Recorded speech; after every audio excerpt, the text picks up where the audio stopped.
नमस्कार, प्लांटेक्स पर आपका फिर से स्वागत है। हमेशा की तरह आपसे निवेदन है, प्लांटेक्स को सब्सक्राइब करें, बेल आइकन को जरूर दबाएं, हमारे वीडियोस को लाइक करें एंड फ्रेंड्स एंड फैमिली के साथ भी जरूर शेयर करें। एक बड़ी ही सेंसेशनल रिपोर्ट जो है, अमेरिका की एक बहुत बड़ी कंसल्टेंसी फर्म जो है, काफी बड़ी है, उसको बड़ी रिलायबल मानी जाती है। उसका नाम है जेफरी। जी हाँ, जेफरीज जो है अमेरिका के बहुत ही प्रेस्टिजियस, या दुनिया की कह सकते हैं बहुत ही प्रेस्टिजियस कंसल्टिंग फर्म मानी जाती है। और उसने एक रिपोर्ट जो है जारी किया है, भारत पर जो टैरिफ अभी लगाया गया है अमेरिका के द्वारा या ट्रंप के द्वारा बोलिए, उसका खुलासा करते हुए अपनी रिपोर्ट में वो कह रहे हैं, US firm Jefferies sensational report, Trump has grudges with PM Modi. जी हाँ, वो कह रहा है कि ये रसिया का वायल ये सब वाला मामला कुछ नहीं है, ट्रंप को मोदी से कुछ पर्सनल ग्रज हो गया है। और tariff because PM Modi rejected Trump's मेडिएशन offer with पाक। और ये कह रहा है कि टैरिफ इसलिए लगाई गई है कि पीएम मोदी ने जो है ट्रंप का जो मेडिएशन का ऑफर दिया था भारत और पाक के बीच में, ऑपरेशन सिंदूर वाला जो है, और साथ साथ ये भी कहा था कि हम JNK वगैरह में भी, कश्मीर में भी मेडिएशन कर सकते हैं, उस पर जो है मोदी ने साफ साफ रिजेक्ट कर दिया कि हमें कोई तीसरे पक्ष की जरूरत ही नहीं है, हमारे दोनों के बीच में जो ही मैटर्स हैं बायलैटरली ही सुलझेंगे, तीसरा कोई आ ही नहीं सकता बीच में। और ट्रंप को ये बात चुभ गई।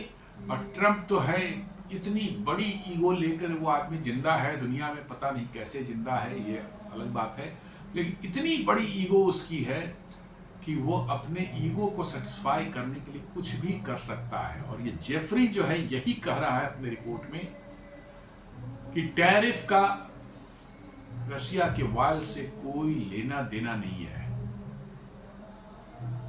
ये पूरी तरह से जो है ट्रंप के पर्सनल ईगो की वजह से, मतलब कि जो है ये हुआ है पूरा मामला। तो आइए देखते हैं।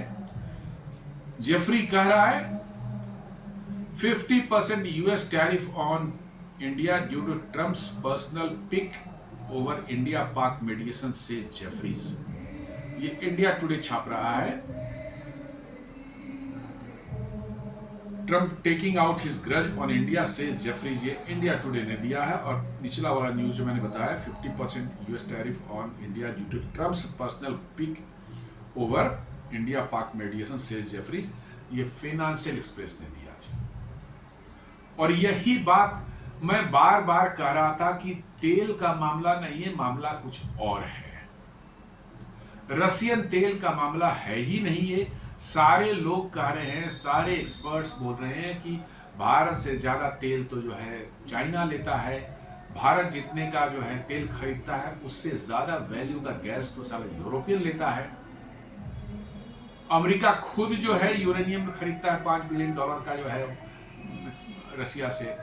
तो फिर भारत को कैसे एक्यूज कर सकते हैं आप कि भारत के पैसे से जो है रसिया लड़ाई लड़ता है, और अन्य के देशों के पैसे से वो लड़ाई नहीं लड़ता यूक्रेन के साथ। यूक्रेन पर जो है बम बारूद जो गिर रहे हैं वो सब भारत के पैसे से बन रहा है, चाइना के पैसे से नहीं, यूरोपियन यूनियन के पैसे से नहीं, अमेरिका के पैसे से नहीं। ये मैं बार बार कह रहा था, सुबह हमेशा पिछले 1 महीने से मैं बोल रहा हूँ जब से टैरिफ की बात हुई, नहीं ये कुछ ना कुछ पर्सनल ग्रज है, अपनी कोई पर्सनल वैसी चीज उनको लग गई है अंदर तक, जिसके कारण ये सारा तमाशा हो रहा है।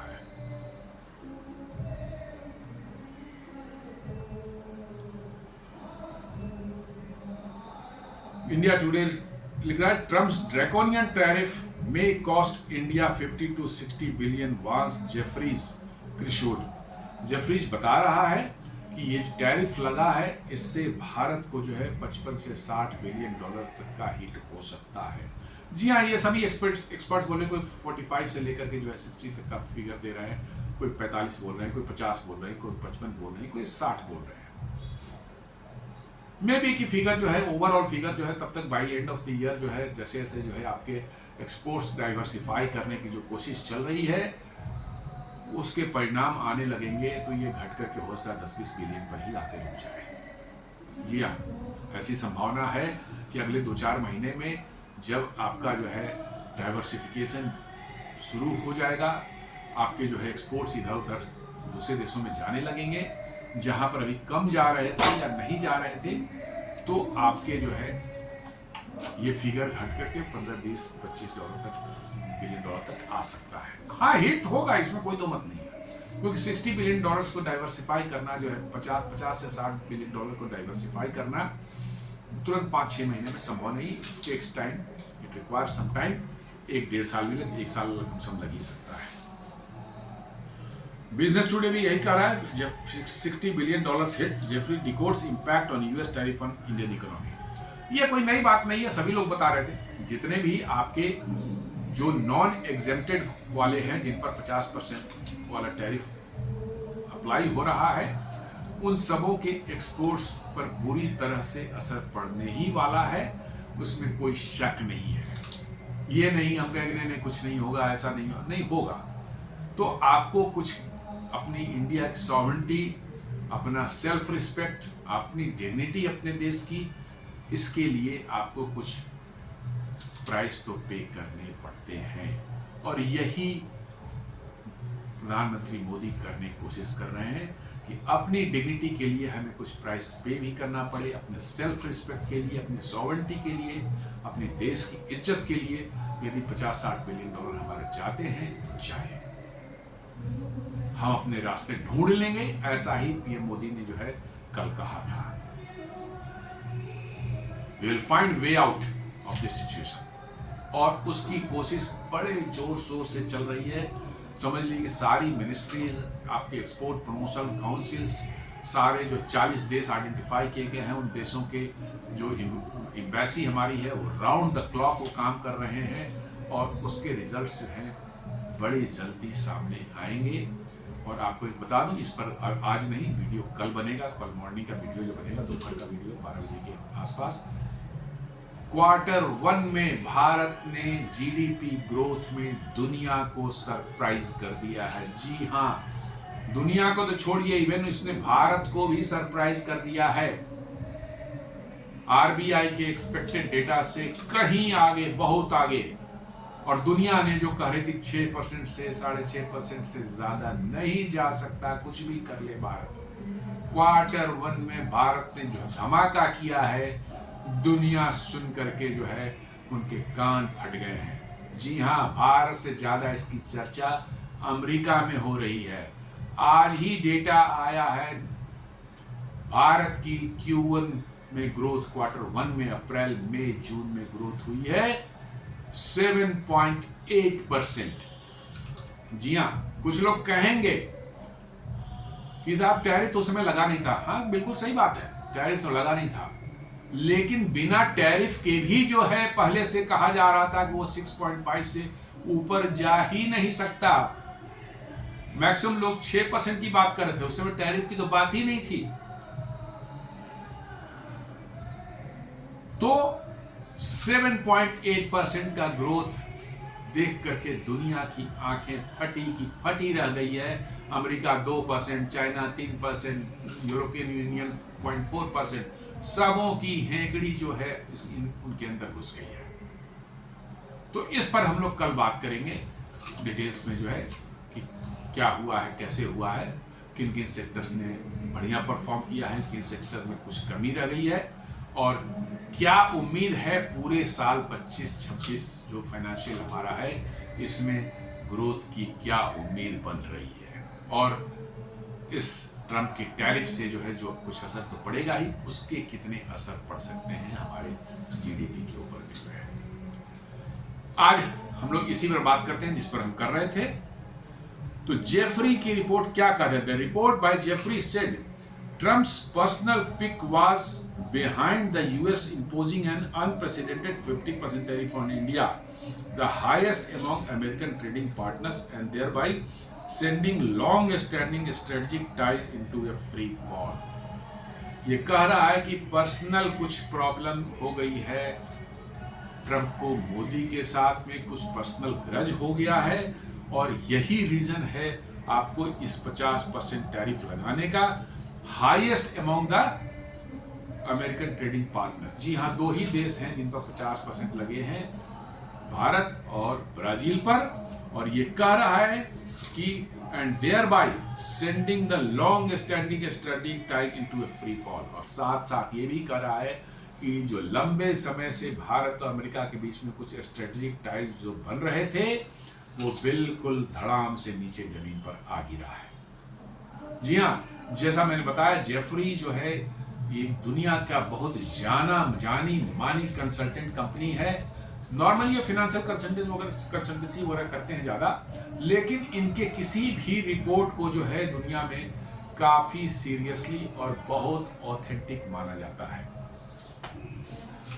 अमेरिकी फर्म, लेकिन पूरी दुनिया में इनका बोलबाला है, पूरी दुनिया में इनकी कंसल्टेंसी चलती है, और they are very very accurate most of the time. जो ये प्रेडिक्ट करते हैं फाइनेंशियल साइड में भी जो है, स्टॉक मार्केट में भी इनका जो कंसल्टेंसी प्रोवाइड करते हैं, या अन्य क्षेत्र में भी जो प्रोवाइड करते हैं consultancy, most of the time is very very accurate. और उन्होंने जो रिपोर्ट डाला, दुनिया इस पर भरोसा कर रही है। कहते हैं कि tariff are primarily the consequence of the American president's personal pique that he was not allowed to play a role in seeking to end the long running acrimony between India and Pakistan. मतलब उनका कहना है कि उनका grudge है कि मोदी ने उनको जो है भारत पाकिस्तान के बीच में जो लंबे समय से जो दुश्मनी चल रही है उसको जो है मीडिएशन का रोल अदा करने का मौका मोदी ने जिन्हें नहीं दिया, और इसका ग्रज जो है ट्रंप को इतनी जोर से लगी है, इतनी अंदर तक लगी है कि वो एकदम तिलमिला उठा और उसने सीधे बिना सोचे समझे 50% टैरिफ ठोक दिया। रशियन ऑयल से इसका बिल्कुल कोई लेना देना नहीं। आई वॉज वेरी श्योर, और मैं बार बार अपने सभी वीडियोस में कह रहा था, रशियन ऑयल से इसका बिल्कुल कोई वास्ता नहीं है। ये कुछ अलग मामला है। ट्रंप का पर्सनल ग्रज हो सकता है, उसकी पर्सनल ईगो की वजह से हो सकती है, या फिर भारत के जो है उभरती हुई तेजी से आगे बढ़ती अर्थव्यवस्था जो है उनकी चिंता का कारण हो सकता है। तो अब एक तो निकल करके आ रही है कि भाई पर्सनल जो है वो चाहते थे कि वो इनको एक रोल मिले भारत पाकिस्तान के बीच में, एक मीडिएशन का, भले करें चाहने के लिए दुनिया में नाम हो, लोग जाने कि हमने जो है दो न्यूक्लियर पावर्ड कंट्री के बीच में जो है लड़ाई चल रही थी उसको रुकवा दिया, कश्मीर के मामले को हमने हल करवा दिया, हमने दोनों को बिठा दिया एक साथ, जो है कुछ फोटो वोटो खिंचवा लेते बिठा करके, और तब जो है उनका क्लेम जो बन जाता नोबेल प्राइज पर। जी हाँ, नोबेल पीस प्राइज के लिए जो है ट्रंप इस तरह जो हो रहे हैं कि अब लगता है कि पूरी दुनिया की चंदा इकट्ठा करके जो है एक नोबेल पीस प्राइज वाला जो मेडल होता है बनवा के ट्रंप को दे ही देना चाहिए। नोबेल कमेटी के जो 5 मेंबर्स होते हैं उनमें 3 मेंबर्स ने रिजेक्ट कर दिया, बोला कि ट्रंप जैसे आदमी को कैसे दिया जाता, जो आदमी हम लोगों ने जिंदगी में पहली बार ऐसा देखा है या देख रहे हैं कि कोई आदमी खुद अपने लिए नोबेल प्राइज मांग रहा है। यस, प्राइज कोई अपने लिए मांगता नहीं है, आज तक ऐसा नहीं हुआ है, लेकिन ये खुलकर बोल रहा है। और ये बहुत बड़ा ट्रंप का जो है एक मतलब कि जो है एम था, या उनकी पर्सनल एक बहुत बड़ी डिज़ायर थी नोबेल पीस प्राइज के लिए अपने आप प्रोजेक्ट करने की। ये इंडिया पाकिस्तान का कन्फ्लिक्ट उसके लिए बहुत ही उपयुक्त एक मतलब कि जो है सिचुएशन बनी थी, जहां पर वो क्लेम कर सकते थे कि उन्होंने ही इस वार को रुकवाया है और उन्होंने ही न्यूक्लियर वार को रुकवा दिया, और इसलिए जो है भारत पाकिस्तान के बीच में लंबे दुश्मनी को उन्होंने खत्म करवाया है, इसलिए जो है उनको नोबेल प्राइज मिलना चाहिए। लेकिन मोदी जी ने उनकी इन आशाओं पर, इच्छाओं पर पानी फेर दिया, मिट्टी डाल दी। तो भाई गुस्सा तो आना वाजिब है, और उसी गुस्से में जो है उसने 50% टैरिफ लगाया। India has repeatedly maintained that it is not open to any sort of third-party mediation, particularly in long-running dispute with Pakistan over Kashmir. Bharat ने, जेफरी कह रहा है कि भारत ने साफ साफ एक बार नहीं हजारों बार हर फोरम पर, हर देश के सामने, किसी भी परिस्थिति में भी यही कहा है कि भारत अपने मामले जो है किसी भी तरह का जो है इस मामले में जो है थर्ड पार्टी मेडिएशन नहीं स्वीकार करता है। और यही हमारा एग्रीमेंट भी है। शिमला एग्रीमेंट जो है हुआ था 1971 में पाकिस्तान साथ में, उसमें भी यही लिखा हुआ है कि जब भी भारत और पाकिस्तान के बीच कोई डिस्प्यूट होगा वो बायलैटरली ही सॉल्व किया जाएगा, उसमें no third party at all. और इसलिए भारत ने वही स्टैंड बना रखा है। जेफरी भी वही बोल रहा है, पर्टिकुलरली इस long standing dispute with Pakistan over Kashmir. जी हाँ, खासकर कश्मीर के मामले को लेकर के जो है भारत बिल्कुल एकदम फर्म है और एकदम बिल्कुल क्लियर है कि किसी भी तरह से जो है हम अपने जो हमारा स्टैंड है कि कोई थर्ड पार्टी मेडिएशन नहीं होगा, उससे हम पीछे नहीं हट सकते। ये बायलैटरल होगा तो बायलैटरल होगा। अब अमेरिका है, ट्रंप है, कोई भी हैं तो अपनी जगह पर हैं। That position we are not going to change. Despite being well aware of India's position, Trump went on to boast that he has prevented a nuclear war between India and Pakistan by threatening to impose tariffs if they didn't agree to a ceasefire. Jefferies कह रहा है अपने report में कि Trump इस बात को जानते थे कि इंडिया जो है थर्ड पार्टी मेडिएशन वाली बात कभी नहीं मानने वाला है। इस जानने के बावजूद भी ट्रंप ने जो अटेम्प्ट किया अपने आप को प्रोजेक्ट करने के लिए कि उन्होंने एक न्यूक्लियर वार को रुकवा दिया between India and Pakistan by threatening to impose tariffs if they don't agree to a ceasefire. मतलब कि सीजफायर के लिए एग्री नहीं करेंगे तो दोनों पर टैरिफ लगा देंगे। ये उनका प्रिटेक्स्ट था, ऐसा उन्होंने कहा था कि हमने दोनों को कहा कि टैरिफ लग जाएगा, इसलिए जो है आप वार को बंद करो, और दोनों वार बंद कर दिए, सीजफायर हो गया, इसलिए जो है मुझे नोबेल प्राइज मिलना चाहिए। जेफरी बोल रहा है कि भारत का आज से नहीं, जमाने से ये मतलब जब से आज़ादी हुई है तब से उनका ये स्टैंड है कि नहीं, कश्मीर के मामले पर हम किसी भी थर्ड पार्टी मेडिएशन को जो है स्वीकार नहीं करते। ट्रंप को ये पता है, अमेरिकन एडमिनिस्ट्रेशन को ये पता है, अमेरिकन थिंक टैंक्स को पता है, अमेरिकन स्टेट डिपार्टमेंट को ये पता है, उसके बावजूद भी ट्रंप बाज नहीं आए। अपनी इच्छाएं उनकी इतनी बलवती हो चुकी थी कि उनको लगा कि कहीं ये मामला क्लिक कर जाएगा, कहीं दोनों को मैंने एक टेबल पर बिठा दिया तो बस बल्ले बल्ले अपनी है, उसके बाद अपना नोबेल पीस प्राइज पक्का है। जी हाँ, उनकी यही सोच थी कि है लड़ रहे होंगे पिछले दोनों 70 साल 80 साल से जो है, लेकिन अमेरिका तो अमेरिका है और हम तो अमेरिका के बॉस हैं। हमारी डांट डपट पर जो है कहीं दोनों जो है एक टेबल पर आ जाए, मैं बीच में और मेरे दोनों आजू बाजू में भारत और पाकिस्तान के प्रधानमंत्री हों, फोटो खिंच जाए और हुआ कि भैया हमने न्यूक्लियर वार दो कंट्रीज के बीच में रुकवा दिया, और इसलिए जो है अब मेरा जो है बिल्कुल नोबेल पीस प्राइज पर जो है अपना मेरा दावा जो है पक्का हो गया। और इसी का जो है उनको लगा है, मोदी जी ने उसको बिल्कुल उस पर पानी डाल दिया, मिट्टी डाल दी, साफ साफ पार्लियामेंट में कह दिया कि किसी से कोई बात नहीं हुई। जयशंकर जी ने कह दिया कि कोई भी मतलब कि अमेरिकन प्रेसिडेंट का जो है मोदी जी के पास कोई फोन कॉल जो है पहलगाम के तुरंत 24 अप्रैल या 23 अप्रैल को जो है ट्रंप ने मोदी को कॉल किया था पहलगाम वाले इंसिडेंट के बाद भी अपनी कंडोलेंस को देने के लिए, और उसके बाद उनका कि 16 जून तक, 23 या 24 जून था, अप्रैल को था वो पहला, उसके बाद दूसरा जो आया 16 जून को, उनका कि 23 अप्रैल से 16 जून के बीच में अमेरिकन प्रेसिडेंट का मोदी जी से कभी बात ही नहीं हुई। और ये ऑपरेशन सिंदूर कब हुआ था? 6, 7, 8, 9, 10 मई को।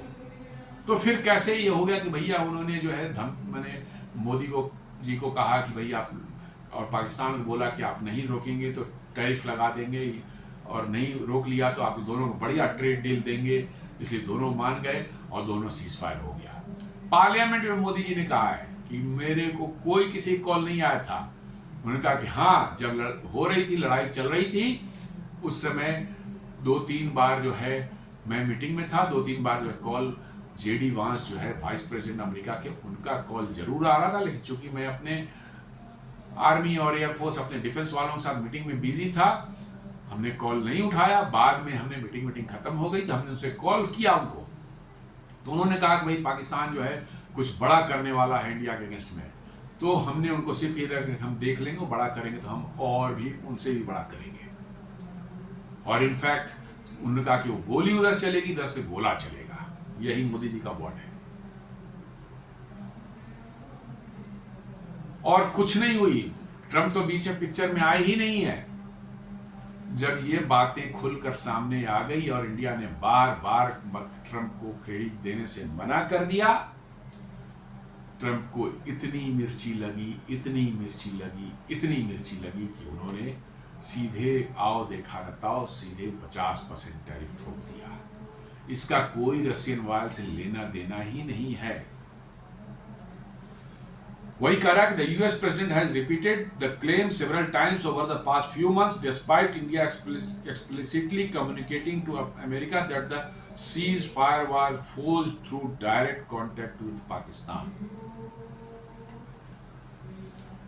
कह रहा है जेफरी कि अमेरिकन प्रेसिडेंट जो है डोनाल्ड ट्रंप जो है बार बार अपने इस क्लेम को कई बार, इनफैक्ट लोगों ने काउंट किया थे करीब 30 बार से ज्यादा हो चुका है, जब उन्होंने कहा है कि मैंने इंडिया पाकिस्तान का वार जो है रुकवा दिया। बार बार वो इस बात को रिपीट करते रहे, डिस्पाइट जबकि भारत ने साफ साफ एकदम क्लियर कट टर्म्स में बार बार कम्युनिकेट किया है अमेरिका को कि सीज फायर जो हुआ है वो भारत और पाकिस्तान के डीजीएमओ के डायरेक्ट बात करने पर हुई है। कॉल डीजीएमओ पाकिस्तान की तरफ से आया था और भारत ने जो है, चूंकि भारत के ऑब्जेक्टिव्स पूरे हो गए थे, तो इसलिए हमने उस सीज फायर को मान लिया और वो लड़ाई फिलहाल हॉस्टिलिटीज जो है रुक गई। और इतनी क्लैरिफिकेशंस, इतने क्लैरिटी से भारत सरकार ने इसको हर एक फोरम पर, हर जगह जहां मौका मिला, उस बात को कहा है कि ट्रंप की इज्जत जो है बिल्कुल तार तार हो गई है। दुनिया हंस रही है ट्रंप के ऊपर में कि कैसा बेवकूफ आदमी है जो नोबेल पीस प्राइज के लिए कैसे कैसे कर्म वो कर रहा है, कहना मुश्किल है। Jeffrey report stated that India hold on to its red line of third party mediation despite facing the prospect of heavy economic costs। उन्हें कहता है कि जेफरी बता रहा है कि इंडिया ने साफ साफ अपने पोजीशन पर एकदम अडिग रहा। रेड लाइन जो हमारा है कि हमारा ये नहीं खुले, क्या कहते हैं, फार्मिंग, डेयरी, फिशिंग और एमएसएमई हम नहीं खुलेगा अमेरिका के लिए। ये हमारा रेड लाइन है, बिकॉज वो हमारे बहुत बड़ी तादाद में हमारे लोग उसमें एम्प्लॉयड हैं और हम उनके भविष्य से कॉम्प्रोमाइज नहीं कर सकते। ये साफ कहा है। ये जानते हुए कि ये रेड लाइन पर अड़ी रहने का मतलब है कि हेवी इकोनॉमिक कॉस्ट जो है पे करना पड़ेगा, जो कि मोदी जी ने साफ कहा कि जी हाँ, मैं जानता हूं कि मुझे पर्सनल एक प्राइस इसके लिए पे करनी पड़ेगी। और यही जेफरी भी बोल रहा है कि भारत अडिग रहा, इसके बावजूद इस जानते हुए भी कि उसको हेवी इकोनॉमिक प्राइस उसके पे करना पड़ेगा, लेकिन भारत ने कहा नहीं, वो हमें मंजूर नहीं है कि हम उस रेड लाइन को आपको क्रॉस करने दें। फिर कहा, it left Trump with a bruised ego and denied him an opportunity to trumpet his case for what he sees as the ultimate sign of global recognition Nobel peace prize. कहता है कि इससे Trump के ego को इतना hurt हुआ, इतना बड़ा उसको ठेस पहुंचा है कि वो जो समझता है कि भाई अल्टीमेट रिकॉग्निशन दुनिया में जो मिलती है नोबेल पीस प्राइज से मिलने के बाद जो दुनिया में रिकॉग्निशन मिलती है, दैट इज अल्टीमेट, और उसी को भारत ने बहुत बड़ा झटका दे दिया और वो ट्रंप को नहीं अब मिलेगा, ऐसा उनको लगा। इसलिए इतना ज़्यादा वो हर्ट हो गए, इतना ज़्यादा उनका ईगो जो है मतलब कि जो है झटका खाया, धक्का खाया है, मतलब ब्रूज्ड ईगो जिसको बोलते हैं। वही जेफरी बोल रहा है, the friction has led to a downturn in ties with India, a long time US ally seen as a counter balance against China's influence in Asia.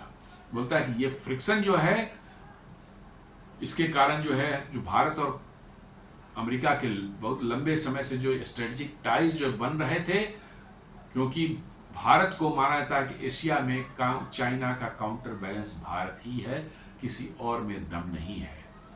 इसके बावजूद भी जो है भारत और अमेरिका के जो है जो टाइज थे, स्ट्रेटेजिक टाइज थे, वो गड्ढे में चला गया ट्रंप के ईगो की वजह से। The Jefferies report pointed out that another sticking point was agriculture. ये कहता है कि दूसरा जो है, ये तो पहला हो गया कि उसका जो है नोबेल पीस प्राइज वाला जो है मामला जो है आपने जो है उसको चौपट कर दिया। जी हाँ, वो नोबेल पीस प्राइज का अपना जुगाड़ लगा रहा था, इधर उधर से जुगाड़। उसने स्वीडन के जो एक मंत्री, फाइनेंस मिनिस्टर को भी धमकाया था कि भाई टैरिफ वैरिफ लगा हुआ है, तुम बात करनी है कि नहीं करनी है, कम करवाना है टैरिफ तो बताओ, नोबेल प्राइज कब दे रहे हो। ये बस सारे मीडिया ने इसको छापा है। मतलब कि उसको नोबेल पीस प्राइज का वो हर तरह से कोशिश कर रहा था, जुगाड़ लगा रहा था, और आपने साफ साफ कह दिया कि नहीं, ट्रंप से कोई बात ही नहीं हुई है और इस लड़ाई को रुकवाने में किसी का कोई हाथ नहीं है। ट्रंप तो दूर, दुनिया के कोई आदमी का हाथ नहीं है। भारत और पाकिस्तान ने डायरेक्ट आपस में बात किया और लड़ाई रुकी। और अब तो और मामला हो गया है, पाकिस्तान का जो है फॉरेन मिनिस्टर इशाक डार जो पाकिस्तान का फॉरेन मिनिस्टर, उसने भी ये 2-3 दिन पहले कर दिया कि भाई इंडिया पाकिस्तान की लड़ाई रुकवाने में किसी का हाथ नहीं। अमेरिका ने कहा हमें टैरिफ वैरिफ की तो बात ही नहीं की थी अमेरिका ने, वो तो हम लोगों ने आपस में बात की। हमारे डीजीएमओ ने वहां कॉल किया कि भैया हो गया, काफी हो गया, बहुत पिट गए, रहने दो भाई, मालिक अब छोड़ दो। भारत मान गया और लड़ाई रुक गई। उसने एक्सेप्ट किया, खुद एक्सेप्ट किया है। वही पाकिस्तान जो अमेरिका को जो है लड़ाई रुकने के बाद थैंक यू बोल रहा था, और उसने ट्रंप को जो नॉमिनेट कर दिया था नोबेल प्राइज के लिए जो है, उसी पाकिस्तान के जो है फॉरेन मिनिस्टर ने, इशाक डार ने जो है अभी 3 दिन पहले कर दिया कि नहीं, हमको अमेरिका से कोई बात ही नहीं हुई थी। ये तो सीधे हमारे डीजीएमओ ने वहां बोला कि भैया बहुत हो गया, काफी हो गया, बहुत पिट गए हम लोग, अब छोड़ो इसको, काफी रहने दो, जो हुआ सो हुआ। भारत ने कहा ओके ठीक है फाइन, रोक दिया गया। तो अब भारत तो छोड़िए, वो उसका जो लंगोटिया यार आजकल बना हुआ है जो मुनीर इसका ट्रंप का, वो पाकिस्तान भी बोल रहा है कि भैया कोई बात नहीं थी ट्रंप से, ट्रंप का कोई रोल ही नहीं था, हमने तो खुद ही रुकवाए थे इसको। लीजिए, अब लेने पर देने पड़ गए। मैंने एक तो और था, एक तो करेला, ऊपर से नींद चढ़ा निकल गया। मैंने भारत तो कह ही रहा था कि नहीं इसमें कोई रोल नहीं है उसका, और ऊपर से पाकिस्तान जिसको जो पहले उसको नोबेल प्राइज के लिए कह दिया था कि हाँ नोबेल प्राइज को मिलना चाहिए, थैंक यू वगैरह दे दिया, मुनीर को बुला के उसने डिनर भी खिलाया व्हाइट हाउस में जो है, और अब उसी का विदेश मंत्री कह रहा कि ना ऐसी तो कोई बात ही नहीं हुई थी, हम लोगों ने तो खुद रोका है। अब सोच लीजिए ट्रंप की क्या हालत हुई होगी। वो तो अपना सब के जो बाल बचे हुए हैं वो तो सब, हालांकि वो बाल सब ट्रांसप्लांट करवा के लगवाया उसने, अपनी जवानी दिनों उसके बाल उड़ गए थे तो उसे ट्रांसप्लांट करवा के लगवा रखा है, वो भी अब नोच लेगा शायद। The Trump administration has been seeking larger access to India's agriculture and dairy market, which are red lines for the New Delhi.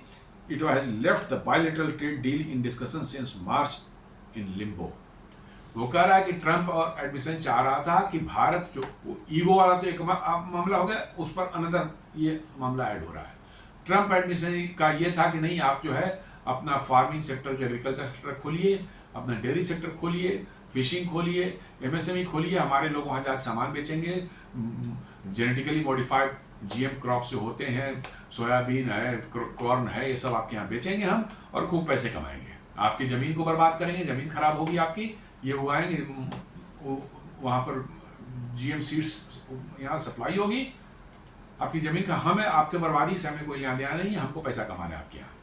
जी हाँ, मैंने आप बर्बाद हो। जेनेटिकली मॉडिफाइड क्रॉप्स जो हैं वो ह्यूमन के कंजम्पशन के लायक नहीं है, लेकिन जबरदस्ती उनको जो है भारत में बेचना है। क्यों? उनको पैसा कमाना है। आप जाए भाड़ में, आपका स्वास्थ्य खराब होता है, भारत के लोगों का स्वास्थ्य गिरता है, चौपट होता है, सब कुछ होता है, उनसे कोई मतलब नहीं, उनको पैसा कमाना है। जी, तो वही कह रहा है, Trump administration is seeking larger access to India's agriculture and dairy markets. उनको एकदम बिल्कुल फ्री फॉल, अमूल वगैरह सब भाड़ में जाए, बंद हो जाएगा, कोई दिक्कत नहीं है, मदर डेयरी बंद हो जाएगा, नो प्रॉब्लम, नंदिनी बंद हो जाएगा, नो प्रॉब्लम। अमेरिका से ला करके जो है नॉन वेज खिला कर गायों से जो दूध पैदा किया जाता है वो दूध भारत में बेचेंगे, भारतीयों को नॉन वेज दूध पिलाएंगे और देन मतलब कि जो हम पैसे कमा के जाएंगे भारत से, हमको पैसा कमा दीजिए। जी, which are red line for the, साफ साफ जेफरी बोला कि ये भारत ने शुरू में ही बता दिए थे कि हमारे रेड लाइन्स हैं, हम इसको क्रॉस नहीं कर पाएंगे, आप चाहे कुछ भी कर लें। It has left the bilateral trade deal in discussion since March in Limbo. कह रहा कि इसके कारण ही जो है ये पूरा का पूरा जो ट्रेड डील चल रहा था, मार्च से शुरू हुआ था, वो ठंडे बस्ते में चला गया है और इससे अमेरिका को और भी मिर्ची लगी। जी हाँ, और भी मिर्ची लगी। जेफरी कह रहा है कि the tariff which could result in an estimated 55 to 60 billion hit to the Indian economy are primarily targeting labour intensive industries such as textile, shoes, jewellery and gems. ये सब नॉर्मली ज़्यादातर जो हमारे हिट होंगे, जो टारगेटेड हैं, वो हैं जिसमें ज़्यादा एम्प्लॉयमेंट होने वाले हैं। ये भी लगता है सोच समझ कर किया गया कि किस पर लगाना है, किस पर नहीं लगाना है, उस वैसे पर लगाओ जिससे इंडिया को ज़्यादा कष्ट हो, ज़्यादा लोगों की जो नौकरियाँ जाएँ, ज़्यादा लोग मतलब कि अनएम्प्लॉयड हों, ताकि इंडिया में टर्मोइल बढ़े, लोगों में रिसेंटमेंट बढ़े। ये उनका एम है। देखिए पता चल रहा है इससे। JP मॉर्गन ऑल्सो वो भी कह रहा है कि 1% of GDP is directly at risk. हालांकि 1% नहीं, लोग बोल रहे हैं कि 0.5 मैक्सिमम हो सकता है, लेकिन एनीवे लोग अपना अपना एस्टिमेट कर रहे हैं। Is directly at risk from the 50% tariff and the indirect impact could be even bigger. Sectors like textile and chemicals are expected to face serious challenges since many companies depend heavily on the American market. जी हाँ, textile जो है वो उसका सबसे बड़ा market जो America ही था भारतीयों के लिए, भारतीय टेक्सटाइल एक्सपोर्टर्स के लिए। इसलिए वो कह रहा है कि टेक्सटाइल एक्सपोर्ट्स जो हैं वो इफेक्टेड होंगे, साथ साथ केमिकल्स वाले भी, उनको भी झटका लगेगा, क्योंकि उनके लिए भी अमेरिका सबसे बड़ा मार्केट था। Industry groups have asked for relief measures similar to those provided during the COVID-19 pandemic. वो कह रहा है कि इसको लेकर के जो है इंडस्ट्रीज जो हैं, टेक्सटाइल हैं, केमिकल जो अफेक्टेड इंडस्ट्रीज हैं, वो कह रहे हैं कि गवर्नमेंट से मांग कर रहे हैं कि रिलीफ मेजर्स मिलने चाहिए, जिस तरह से रिलीफ दिए गए थे कुछ कोविड-19 दौरान, और सरकार उस पर विचार भी कर रही है। जैसा मैंने बताया था, टेक्सटाइल के लिए जो है एक एक्सपोर्ट प्रमोशन काउंसिल जो है, एक्सपोर्ट प्रमोशन के लिए जो है एक फंड बनाया गया 25,000 करोड़ का। ये इन्हीं सब चीज़ों को बुलाएं, उनको रिलीफ दी जाए, किसी न किसी तरह से घुमा फिरा कर उनको रिलीफ दी जाएगी, ताकि वो इस डिफिकल्ट पीरियड को जो है पार कर सके।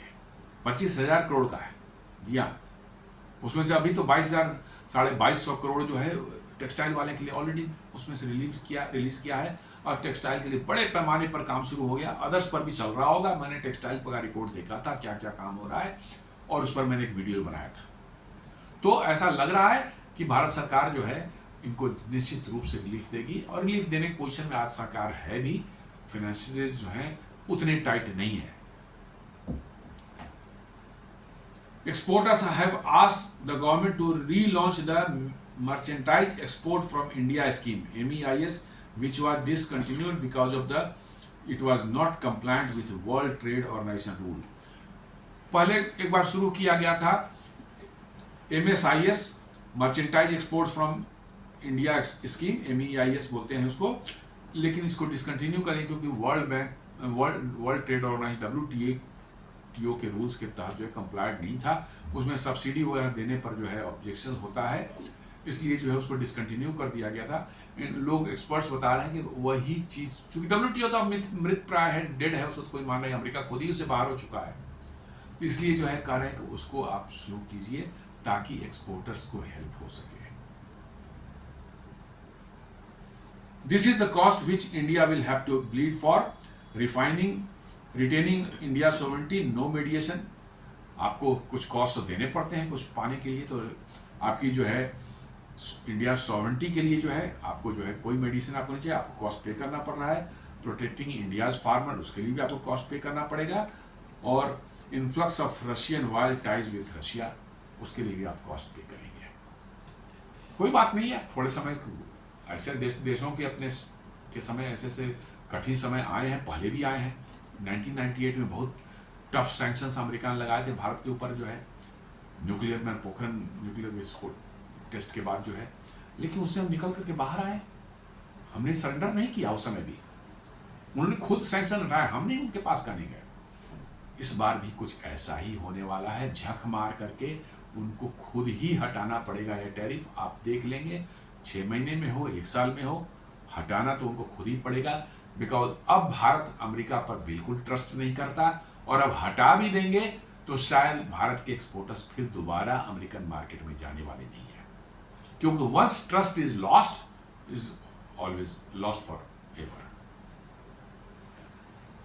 इस तरह की बिहेवियर जो है एक स्ट्रेटेजिक पार्टनर साथ कोई देश करता है तो इसके बड़े लॉन्ग टर्म इम्पैक्ट होते हैं, और इसका जो है घाव बहुत आसानी से नहीं भरता। इसलिए लोग बता रहे हैं कि अब जो है 25 साल लगे थे इसको ठीक करने में, अब इसको ठीक करने में हो सकता है 50 साल में भी लग जाए। अब भारत कभी विश्वास नहीं करेगा अमेरिका पर।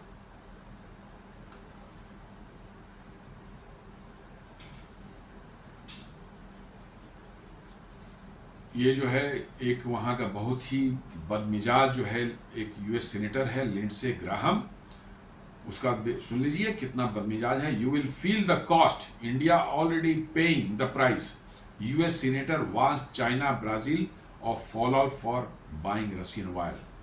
वो चाइना ब्राजील को भी धमका रहा है कि देख लीजिए भारत का क्या हो रहा है भारत का भाई, 7.8% से हमारी GDP बढ़ी है, और अगले 25-26 का जो पूरे साल का बता रहा है कि 7.3 से 7.6 तक हो सकता है पूरे साल का, ऐसा अनुमान लगा। 7.8 आने के बाद जो है अब एक्सपर्ट्स बोल रहे हैं कि 25-26 का जो है 7.7 से 7.3 तक जा सकता है। क्या हो जाएगा, हो गया भारत को, जो करेंगे पेइंग द प्राइस। और पेइंग द प्राइस तो अमेरिकन सिटीजन्स हैं कि उनके पॉकेट ढीला हो रहे हैं, अमेरिकन सिटीजन्स के पॉकेट ढीला हो रहे हैं। ये लिंडसे ग्राहम को समझ में नहीं आ रहा है, और ये धमका रहा है किसको, चाइना ब्राजील को, कि देखो इंडिया का कैसे पे कर रहा है प्राइस, तुम लोग भी रास्ते पर आ जाओ नहीं तुम्हारे साथ भी। ये लिंडसे ग्राहम ही जो है इसने एक बिल पेश किया था कि इंडिया पर 500% टैरिफ लगाए। अरे 5000% लगा दो भाई, 500 क्यों, 5000 लगा दो, कोई फर्क नहीं पड़ने वाला है, बिल्कुल कोई फर्क नहीं पड़ने वाला है। उसका जो ट्वीट है उसने जो किया था सुन लीजिए। India, China, Brazil and others who pop up Putin's war machine by buying cheap Russian oil, how do you feel right now that your purchases have resulted in innocent civilians including children being killed? India is experiencing the cost of supporting Putin. To the rest you will soon too. ये धमकी दे रहा है कि Ukraine में अरे लाखों लोग, करोड़ों लोगों को अमेरिका ने मरवाया है, वियतनाम में, इराक में, लीबिया में, अफगानिस्तान में। उसके लिए कौन प्राइस पे किया था, उसमें उसको किसने मारा था, उन लाखों लोगों को किसने मारा था, अमेरिका ने ही तो मारा था ना। उस पर नहीं बोलेगा ये, उस पर ये नहीं बोलेगा। भैया अमेरिका तो पूरी दुनिया में कत्लेआम मचा रहा है, वो पहले देखो भैया। पुतिन अपनी सुरक्षा के लिए, रशिया की सुरक्षा के लिए लड़ रहा है भाई। यूक्रेन को तो नाटो में घुसा करके उसके दरवाजे पर तुम मिसाइल लगाना चाहते थे, उसने अटैक कर दिया यूक्रेन को, वो अपनी रक्षा के लिए लड़ रहा है। उसमें बच्चे मर रहे हैं कि औरतें मर रहे हैं, क्या मर रहे हैं वो अलग बात है, लड़ाई होती तो मरते ही हैं। तुमने बताना कि इराक में क्यों किया था, वेपन ऑफ मास डिस्ट्रक्शन, और सारा कुछ भी नहीं मिला। लीबिया में वही वही कर्नल गद्दाफी के अगेंस्ट में क्या मिला? कुछ नहीं मिला था। वहां क्यों लाखों लोग मरे? वियतनाम में क्यों लाखों लोग मरे? अफगानिस्तान में क्यों लाखों लोग मरे? वो तो याद नहीं है। यूक्रेन बहुत याद, यूक्रेन की छाती फट रही है इस बदमाश की जो है। ऐसे ही हॉक्स सब वहां बैठे हुए हैं, और यही सब ट्रंप के इर्द गिर्द उसके एडवाइजर बने हुए हैं। एक तो खुद वो पागल आदमी है, और पागलों का पूरा झुंड उसके इर्द गिर्द बैठा हुआ है। उसका दिमाग का बिल्कुल इन्होंने बिल्कुल कचरा कर दिया है। उसको कुछ समझ नहीं आती कि भाई क्या हो रहा है और क्या करना चाहिए, और उसी का नतीजा आई है।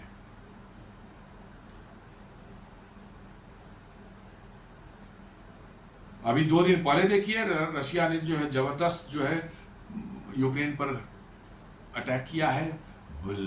300-400 मिसाइल्स और मतलब कि ड्रोन्स उसने जो मारे हैं। क्यू पर भी जो है, यूक्रेन की राजधानी क्यू पर भी बड़ा जबरदस्त अटैक किया, और बड़ी तादाद में लोगों को जो है वो मरे हैं इसमें। तो क्या करेगा भाई? लड़ाई चल रही है तो क्या करेगा? यूक्रेन मारता है तो वहां पर क्या नहीं मर रहे हैं रशिया में लोग? यूक्रेन भी मिसाइल मारता है तो मर रहे हैं ना। उस रशिया में जो मर रहे हैं सिविलियन, उनकी भी तो बात कर लो।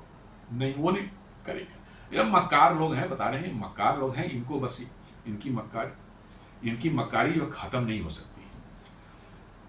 यूएस स्कॉट बेसेंट जो है फिर वो कह रहा है कि मतलब कि जो है यूरोपियन यूनियन को भी कह रहा है कि भाई किसी भी तरह से जो है ये रसिया को चोक करो, उसका जो है ऑयल मत लो।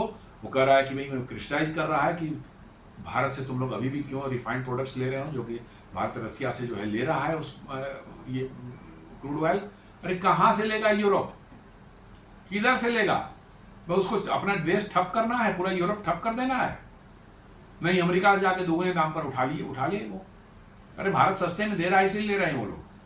तो ये कह रहा है कि नहीं ये गलत कर रहे हैं, आप उनको रोकिए। किस तरह आप वहाँ से तेल क्यों ले रहे हैं भारत से जो है? भाई नहीं लेना है तो ना ले, सीधी सी बात है। इसमें बहस करने की कोई मतलब ही नहीं है। और ये सबसे बड़ा मक्कार जो पीटर नवारो, ये कहता है कि Indians so arrogant about this, top US aide mocks Russia while by rebrands Ukraine war as Modi's war. वो जो है कहता है कि यूक्रेन वार को उसने नाम दे दिया मोदी वार, मोदीज वार। बहुत बड़ा मक्कार है, उसका चेहरा भी देख लेंगे आप तो आपको खाना हजम ना हो, इतना बड़ा बदमाश है ये।